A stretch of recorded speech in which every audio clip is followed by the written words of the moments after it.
오늘은 출애굽기 6장의 말씀을 보도록 하겠습니다. 먼저 5장에서는 모세와 아론이 바로에게 가서 하나님의 명령대로 우리 백성을 보내라. 우리가 광야에서 하나님 앞에 제사하고 돌아오겠다고 그에게 이야기합니다. 그러나 바로가 뭐라고 말하냐면 내가 너희 하나님이 누군지 내가 알게 뭐냐. 그래서 나는 너희를 보낼 수 없다고 거절합니다.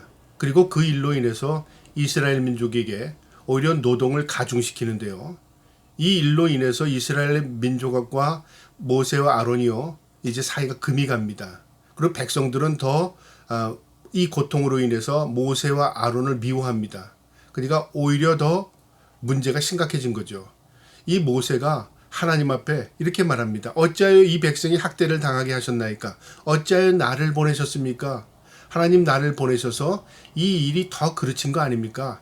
좀 능력 있는 자를 보내주세요. 그리고 하나님 앞에 또 하소연을 합니다.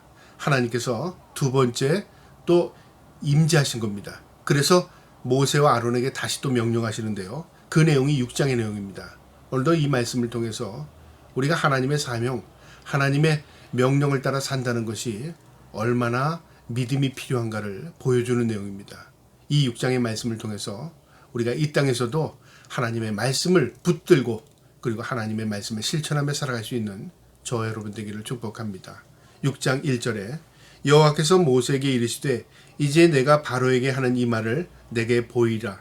강한 손으로 말미암아 바로가 그들을 보내리라. 강한 손으로 말미암아 바로가 그들을 그의 땅에서 쫓아내리라. 하나님께서 모세에게 다시 바로를 만나라고 말씀하시는데요. 그들에게 뭐라고 말하냐면 다시 보내라고 명령하라는 겁니다. 부탁하는 게 아닙니다. 하나님께서 바로에게 명령하라. 그리고 내가 강한 손으로 그들을 보낼 수 있도록 내가 만들겠다 그 말이죠. 그러니까 첫 번째 내가 갔을 때는 보내라는 메시지를 전달한 것이라면 이번에는 너희가 안 보내면 하나님이 개입하신다. 그걸 경고하라는 겁니다. 참 모세 입장에서는 참 난감합니다. 전하면 그는 거절하고 또 전하면 오히려 백성들은 더 고통당하고 그러니까 문제가 해결되고 문제가 풀리는 게 아니라 문제가 더 꼬이고 그 다음에 어려운 일이 더 가중되는 겁니다. 이것이 지금 모세의 입장이고 또 이것을 전달하기가 모세가 굉장히 힘들었습니다. 2절에요. 하나님이 모세에게 말씀하여 이르시되 나는 여호와니라. 내가 아브라함과 이삭과 야곱에게 전능의 하나님으로 나타났으나 나의 이름을 여호와께로는 그들에게 알리지 아니하였고 가나안 땅 곧 그들이 거류하는 땅을 그들에게 주기로 그들과 언약하였더니 나는 여호와라. 아브라함, 이삭, 야곱의 전능의 하나님이었다. 내가 그들에게 나는 여호와라고 말하진 않았다 그 말이죠. 그러니까 하나님을 드러내진 않았다 그 말입니다. 그러나 나는 너희에게 약속했다. 무엇을 약속했냐면 너희를 약속의 땅 가나안 땅으로 내가 너희를 들어보내겠다고 약속했다 그 말이죠. 그러니까 하나님께서 이스라엘 민족을 약속의 땅 가나안 땅에서 안식하고 하나님을 경배하며 누리며 살 수 있도록 하나님께서 그렇게 너희를 이끌어 갈 것이다 그 말이죠. 하나님의 계획과 섭리입니다. 5절에 이제 애굽 사람이 종으로 삼은 이스라엘 자손의 신음소리를 내가 듣고 나의 언약을 기억하였노라. 하나님이 기억을 잊어버렸다가 기억을 하신 게 아니라 하나님의 때가 되었다 그 말이죠. 하나님이 기억하셨다. 그 말은 뭐냐면 이제 때가 되었다 그 말이죠. 이스라엘 민족이 이 애굽으로 내려간 지 430년 만에 이제 그들은 이 노예 생활에서 자유를 누리고 이제 가나안 땅에 입성해서 하나님만을 경배하며 살 수 있도록 하나님께서 미리 다 준비시킨 겁니다. 그러니까 이 가나안 땅은 모판이었고요. 또 이 가나안 땅에 들어가기 위해서 하나님께서 이스라엘 민족을 애굽에서 훈련시킨 겁니다. 하나님께서 이끄시겠다 그 말이죠. 6절에 그러므로 이스라엘 자손에게 말하기를 나는 여호와라. 내가 애굽 사람의 무거운 짐 밑에서 너희를 빼내며 그들의 노역에서 너를 건지며 편팔과 여러 큰 심판들로서 너를 속량하며 하나님께서 자신을 나는 여호와라고 말씀하십니다. 전지전능하시다 그 말이죠. 나는 못할 게 없다 그 말입니다. 너희의 무거운 짐을 내가 벗겨주겠다. 그리고 너를 그곳에서 노예 생활에서 구원해 주겠다. 그리고 너를 속량해서 내 것으로 만들겠다 그 말이죠. 7절에 너희를 내 백성으로 삼고 나는 너희의 하나님이 되리니 나는 애굽 사람의 무거운 짐 밑에서 너희를 빼낸 너희의 하나님 여호와인 줄을 너희가 알지니라. 내가 이렇게 하는 것을 너희가 보게 되고 알게 되면 나를 하나님이라 너희가 내가 누군지를 알게 될 것이다 그 말이죠. 여러분, 우리가 하나님을 알고 믿는 게 아닙니다. 우리가 하나님의 은혜로 믿음을 가지고 하나님을 믿다 보니까 내가 믿음이 생기면서 내가 믿음이 자라면서 하나님을 알아가는 과정입니다. 목사는 하나님을 다 알아서 여러분에게 증거하고, 목사는 하나님을 다 알기 때문에 여러분들에게 어떤 것을 확신을 주는 겁니까? 아닙니다. 목사도 말씀을 통해서, 그 다음에 믿음의 삶을 통해서 깨달아가는 겁니다. 그리고 알아가는 겁니다. 점진적인 겁니다. 그래서 여호와 하나님을 증거할 수밖에 없는 것입니다. 여러분, 우린 모두 과정 가운데 있습니다. 구원의 여정, 그 과정 가운데 오늘보다 내일, 내일보다 모레 더욱더 하나님을 알아가는 겁니다. 그래서 베드로전서에는 여호와 알라, 힘써 여호와를 알라고 말합니다. 우리가 힘써서 하나님을 알아가야 합니다. 그래야 그것의 진정한 생명이 있고 그것의 참된 권능과 능력이 있음을 깨닫게 됩니다. 8절에 내가 아브라함과 이삭과 야곱에게 주기로 맹세한 땅으로 너희를 인도하고 그 땅을 너희에게 주어 기업을 삼게 하리라. 나는 여호와라 하셨다 하라. 하나님께서 너희의 조상 아브라함, 이삭, 야곱에게 약속한 그것을 너희에게 이루리라. 내가 그 땅을 너희에게 주고 너희는 그 땅에서 나를 여호와 하나님이라고 고백하며 살게 될 것이다 그 말이죠. 그게 하나님의 계획과 섭리입니다. 우리는 이 땅에서 살면서요, 우리가 이 땅이 영원한 세상이 아닌 것은 하나님께서 우리를 위하여 천국을 예비하셨습니다. 우리는 이 땅을 가나안 땅이 아니라 우리는 가나안으로 가는 여정 가운데 있는 이스라엘 백성과 같은 가나안, 그러니까 나그네 인생을 사는 것입니다. 그것과 비교할 수 있는 것입니다. 9절에요. 모세가 이와 같이 이스라엘 자손에게 전하나 그들이 마음이 상함과 가혹한 노역으로 말미암아 모세의 말을 듣지 아니하였더라. 모세가 첫 번째 바로에게 가서 우리 백성을 보내라, 하나님을 섬기겠다고 말할 때 바로가 그 말을 듣고 이스라엘 민족에게 더 가중하게 노역을 시켰습니다. 그 일로 인해서 백성들이 더 고통을 당한 겁니다. 그런데 이제 모세가 하나님의 말씀을 받고 백성들에게 전했을 때 백성들이 그 말을 받아들이질 않습니다. 오히려 더 거부하는 거죠. 이제 우리를 완전히 죽이려고 하느냐? 이제 우리를 완전히 고통으로 몰아넣으려고 하느냐? 그런 생각이 든다 그 말이죠. 11절에 들어가서 애굽왕 바로에게 말하여 이스라엘 자손을 그 땅에서 내보내게 하라. 모세가 여호와 앞에 아뢰어 이르되 이스라엘 자손도 내 말을 듣지 아니하거든 바로가 어찌 들으리이까? 나는 입이 둔한 자니이다. 내 백성도 내 말을 듣지 않는데 이방 왕인 바로가 내 말을 듣겠습니까? 이 말은 뭐냐면, 하나님, 내가 전하도 이 뜻대로 이루어지지 않을 겁니다. 모세의 생각은 그럴 수밖에 없는 거죠. 우리가 그런 생각을 하고 삽니다. 하나님, 이건 말씀이죠. 말씀이 그렇다고 해서 이 말씀이 내게 이루어진다는 보장이 있습니까? 그리고 이것은 성경의 내용이지 내 삶과는 다릅니다. 우리는 항상 그렇게 생각합니다. 이건 뭐냐면 내 생각에 사로잡혀서 그렇습니다. 하나님의 말씀은 생명입니다. 하나님의 말씀은 하나님이 이루시는 겁니다. 내가 가능성이 있어서 믿고 가능성이 있어서 살아가는 게 아닙니다. 하나님의 말씀은 하나님이 이루십니다. 우리는 어떻게 하는 것이죠?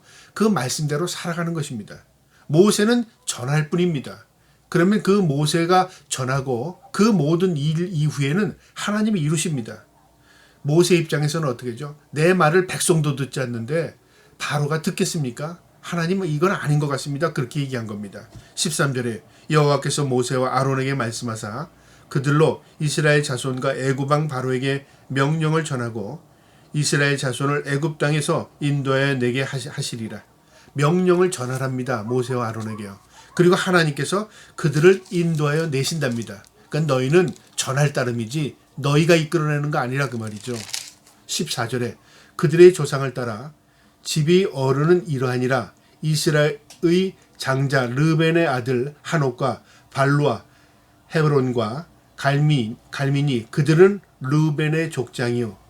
이제 하나님께서 모세에게 말씀하신 이후에 이 14절부터 25절까지는 이 아론의 족보를 쭉 이어가는데요. 이것은 무엇을 의미하냐면 하나님께서 이 12지파를 하나님께서 이스라엘 민족을 이끌어내겠다는 것입니다.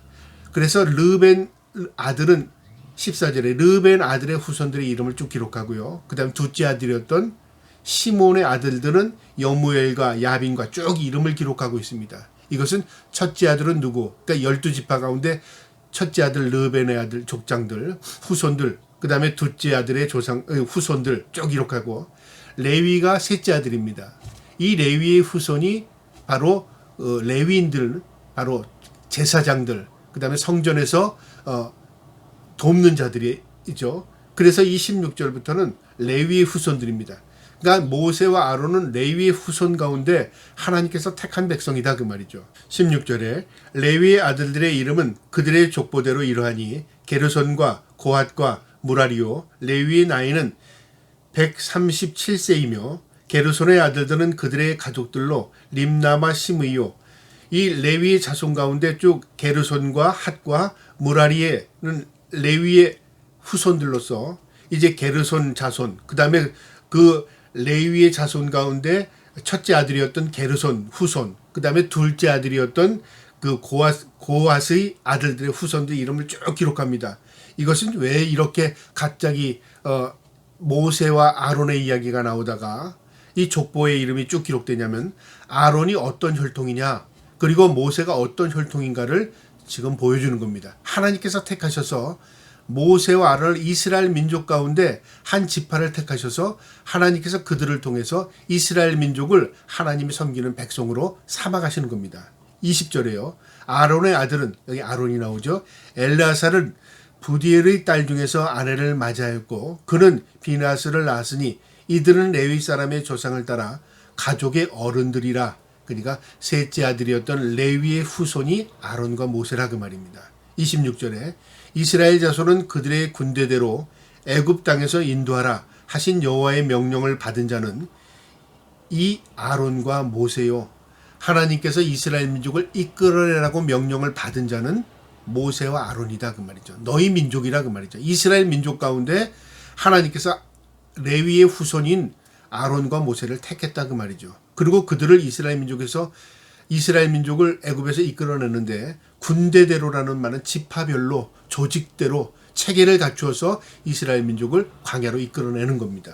무질서하게 그냥 다 이끌어내는 게 아니라 지파별로 족장들을 중심으로 해서 쭉 이끌어내는 겁니다. 27절에 애굽 왕 바로에게 이스라엘 자손을 애굽에서 내보내라 말한 사람은 이 모세와 아론이었더라.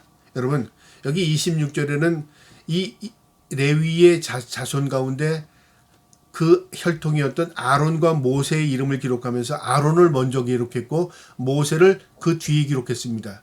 그것은 모세가 형이고 아론이 형이고 모세가 동생이기 때문에 그렇습니다. 그러니까 혈통의 순서죠.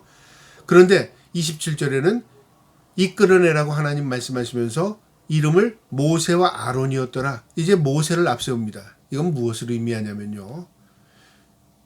혈육간에도 둘째는 첫째, 그 다음에 둘째 이르고 셋째 이렇게 부르는 게 순서잖아요. 근데 혈통으로 따질 때는 아론과 모세를 순서대로 불렀지만 하나님의 명령을 따라 이 일을 감당하게 하는 것은 모세를 앞세웁니다. 모세와 아론이었더라. 이렇게 기록한 겁니다. 그러니까 우리의 출생수는요.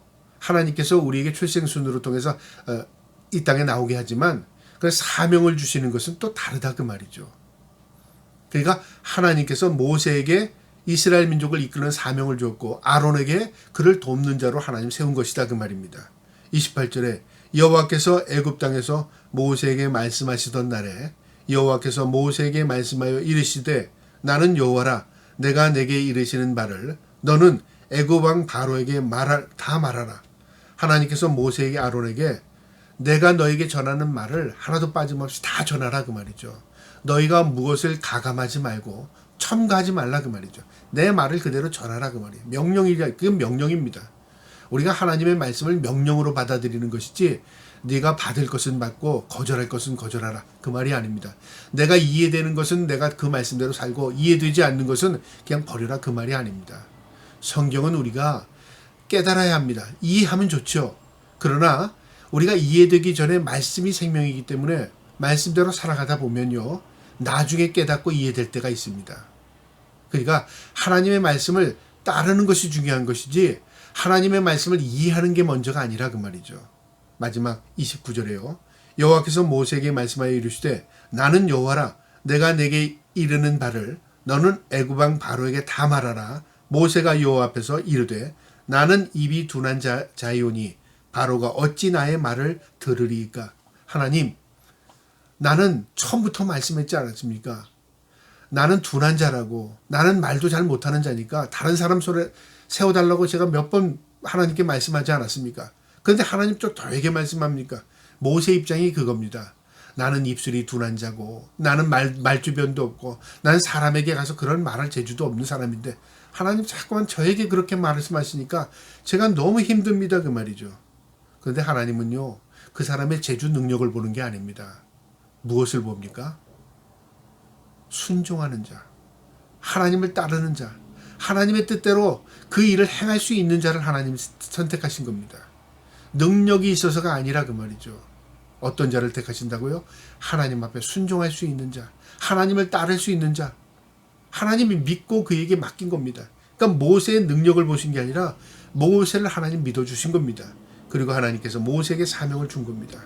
저와 여러분도요, 어리석고 부족한 존재이지만 하나님께서 우리에게 주신 사명, 그 사명이 어떠한 것이든지 그 사명을 따르고 순종할 때 하나님께 영광이 되고 우리에게 복이 될 줄 믿습니다. 오늘도 하나님 앞에서 믿음으로 사명 감당하며 살아갈 수 있기를 주님의 이름으로 축복합니다. 아멘.